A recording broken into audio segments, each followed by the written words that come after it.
משיחנו ינהי קהילתנו כולם יוצאים לקראתו לעזיז רבי דאגון ביתו אשרי כל משפחת ביתו כל אחד הוא איתו מקובלת תפילתו לפני אלוקים אשרי משפחת Birshut Merav et Rabotai, que le bon Dieu vous protège, vous donne la santé. Aujourd'hui, nous sommes à l'approche de Be'ezat Hashem, de Rosh Hashanah et Kippour et Sukkot. Nous sommes dans le mois de la Teshuvah, le mois que chacun de nous il doit se préparer. C'est comme lorsqu'on a un jugement, on prépare les avocats, on se prépare pour le jugement et on prend les meilleurs avocats pour Be'ezat Hashem, pour qu'on soit acquitté. J'approche le 5 Elul, c'est le jour que mon père Alav Shalom il est mort. Alors, et mon père Alav Shalom, malheureusement à cause du corona, on peut pas faire une grande Hiloula. Donc les gens, ils vont allumer sa veilleuse le 5 Elul. On va à Be'ezat Hashem faire un grand zoom pour célébrer sa Hiloula sur Zoom, si Dieu veut. On va parler un peu sur lui. Mais mes amis, je voudrais vous raconter une histoire qui m'est arrivée la veille de la mort de mon père, le 5 Elul. Je me trouvais avec ma femme et ma belle-mère au Maroc, parce que je suis parti au Maroc pour la bar mitzvah de Armand Knafo, le fils de Mardoché Knafo et de Zari. Donc on est parti, c'est mon balabaït, c'est lui qui s'occupait à l'époque de la Hiloula de Rabbi Haim Pinto, et c'est avec lui qu'on a construit tout ce que vous êtes en train de voir aujourd'hui avec Essaouira. Et il continue toujours, Baruch Hashem, que le bon Dieu le protège dans la santé, si Dieu veut. Donc il s'est passé que j'étais à la salle, on m'a donné une table avec tous nos amis, ma femme elle était avec les femmes, et il y avait un qui s'appelle Monsieur Lasri, Salomon Lasri. Il m'a demandé, Rabbi David, tu vas pas à Essaouira pèleriner ton grand-père? Et je lui dis, j'ai bien envie d'aller demain. Alors, il m'a dit, alors, je m'organise. Vous savez, au Maroc, Baruch Hashem, lorsqu'on s'organise vite. Ils savent bien s'organiser. Donc, tout de suite, il était 10 heures du soir, il a appelé le boucher pour qu'il lui prépare de la viande. On devait quitter Essaouira à 4 heures du matin. Avec ma femme et mes gosses.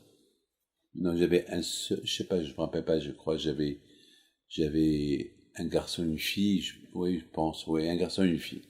J'avais Raphaël et Sarah. Ouais. Donc, entre-temps, je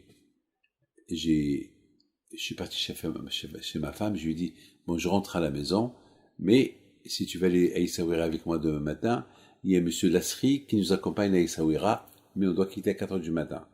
Donc ça veut dire que tu vas dormir dans la voiture. Je sais pas à quelle heure tu vas quitter la salle, mais...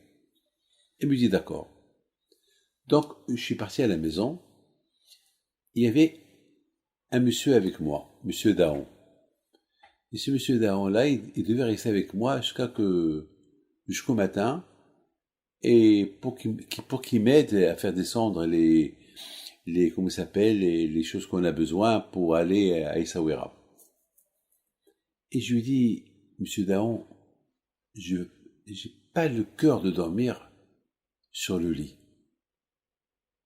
Je sais pas, j'ai peur que mon père, il lui est arrivé quelque chose. À cette époque, il n'y avait pas le téléphone. Il n'y avait pas le téléphone portable, et même dans les maisons, il n'y avait pas le téléphone. Au Maroc, maintenant, tout le monde a 10 téléphones, mais à l'époque, c'était pas facile. Il y a 40 ans, c'était pas facile d'avoir un téléphone, surtout un portable. Il n'existait pas le portable. Alors, il me dit, qu'est-ce que vous voulez faire? J'ai dit, voilà, je vais dormir par terre. Je vais dormir par terre. Mais Rabbi David, c'est pas grave. Toi, tu lis Tehillim, lis-le pour mon père.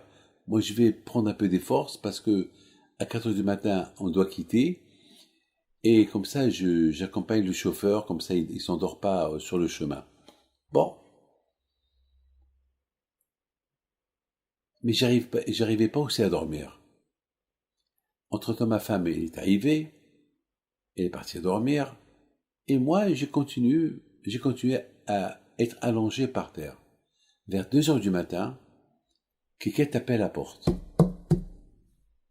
Je me lève, j'ouvre la porte, c'était Monsieur Mardoché Knafo. Je dis, Monsieur Mardoché Knafo, qu'est-ce qu'il y a? Il est 2 heures du matin, pourquoi tu viens? Non, ça va, non. Il y a une mauvaise nouvelle. Mon père. Non, oui, dis-moi. Pierre, rentre, regarde, je dors par terre. Je sais qu'il y a quelque chose qui va arriver à mon père. Alors dis-moi la vérité. Il me dit, alors tu sais quoi? Bordayana, mais ton papa, il est mort. Comment je vais faire? Maintenant, il est 2 heures du matin. J'étais au Maroc. Je devais aller en Israël. Comment? Ça veut dire, bien sûr, assister à l'enterrement, c'est impossible. Comment je vais faire pour aller en Israël? Prendre des 7 jours au Maroc, les 7 jours de deuil, aller où? Je sais pas. La première réaction que j'ai eue, je ne vais pas rester au Maroc, il faut que je vais chez mon père. Il faut que je passe les 7 jours de deuil chez moi à la maison, avec ma mère, avec mes sœurs. Il faut que je parte en Israël. Alors mes amis, j'ai pris la décision de partir à l'aéroport sans billet, sans rien. Mais n'oubliez pas, pour aller en Israël, j'avais un passeport marocain. Il faut un visa. J'avais rien du tout. Entre-temps, vers 4 heures du matin, il y a Monsieur Lasserie qui vient. J'avais pas de téléphone pour l'avertir. Il y vient avec l'avion, il vient avec les valises, pour qu'on passe un pique-nique à Essaouira. Lorsqu'il a vu que mon père, il est mort, il a dit, alors viens, on va à l'aéroport. On m'a accompagné à l'aéroport. Il y avait ma femme, je lui dis, bon, toi tu restes au Maroc, jusqu'à que tu retournes en France, et on verra. Bon, mes amis, on est parti à l'aéroport, j'avais pas de billet, j'avais rien du tout. Et voilà, mes amis, on va au guichet Air France, il n'y a pas de vol. Et guichet Air Maroc, Royal Air Maroc, il y avait un vol, mais il était plein. Un vol à 7 heures du matin était plein. Je ne savais pas quoi faire. J'étais prêt à donner n'importe quel prix. Mais Casablanca, Paris, mais il était plein. Il y avait un Marocain, un musulman. Il était vraiment injuste. Il m'a vu pleurer et vient chez moi et me dit, Akhoya, mon frère, qu'est-ce que tu as? Je lui ai dit, naïvement, je lui ai dit, j'ai perdu mon père. Et je lui ai dit, il est enterré, ils vont l'enterrer aujourd'hui. Je voudrais bien assister à son enterrement. Il a eu de la peine pour moi. Il m'a dit, écoute, je connais le directeur de l'aéroport. Moi, je dois partir à Paris. Je te donne ma place. On va lui parler pour qu'il change. Il était très gentil. Il m'a donné sa place. Le bon Dieu, je sais pas, il y a 40 ans de cette histoire. J'ai pas pris son téléphone. J'ai pas pris son nom, rien. Mais je sais pas qui est-ce. Peut-être c'est Rabbi Haïm Pito lui-même. Je sais pas. Peut-être c'est, je sais pas qui. Donc, mais pour moi, c'était un Marocain, un musulman qui m'a donné sa place, que je bénis tout le temps. Donc, je suis arrivé à Paris. Maintenant, la suite de l'histoire, je vous la raconte demain. Vous allez voir le grand miracle qui est arrivé le jour que je devais partir en Israël, fois arrivé Dieu. Alors, je suis arrivé déjà à Paris, il était 2 heures d'après-midi, parce que l'avion, il a fait un stop quelque part, et vous savez, où l'avion, il s'est garé, il s'est garé à côté de l'avion d'El Al.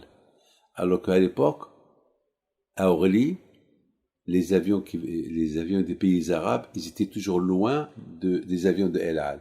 Et là, miraculeusement, l'avion, alors Royal Air Maroc, ils l'ont garé à côté de El Al. La suite demain. Que le bon Dieu vous protège.